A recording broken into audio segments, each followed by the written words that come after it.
Сәлеметсізбе, бүгін біз самса пісіреміз.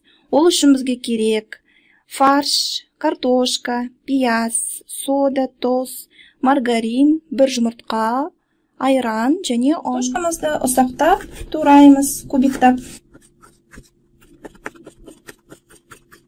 Пиязды ұсақтап, кубиктап тураймыз.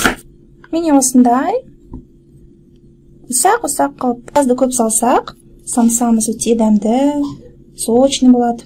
Тұзбен қара бұрышты қосамыз. Жақсылап араластырамыз. Начинкамызды жақсылап араластырдық. Енді оны қойып қоямыз. Бір шай қасық тұз саламыз және сода бір шай қасық. Жақсылап араластырамыз. Ұнымызға май қосамыз. Май болмаса, маргарин қосыңыз. Осылай қолмен, ол өте жұмсақ. Сондықтан қолмен бұлай араластырамыз. Осындай крошкамыз шығады. Енді біз айран қосамыз, қамыр илейміз.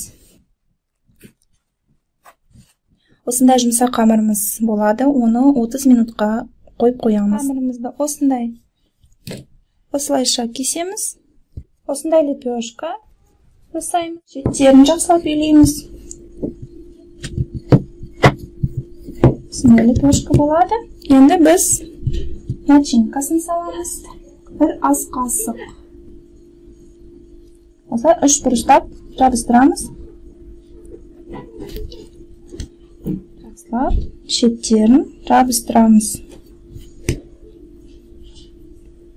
Міне осындай самса шығады. Біз духовкамызды қосып қойдық 170 градусқа. Противенге біз күні бағыстымайды жақтық. Енді самсамызды саламыз үстінен.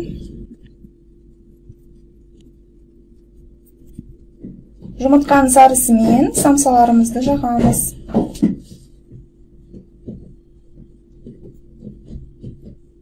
Самсаларымыздың жақтық. Енді жарты сағатқа духовкаға саламыз. Осындай самсамыз пісті. Өте жұмсақ. Тез жасалатын. Қамырымен қараңыз, қандай нәзік, жұмсақ. Начинкасы сөлді. Міндетті түрде істеп көріңіз. Біздің каналымызға жазылыңыздар. Лайк қойыңыздар, сау болыңыздар.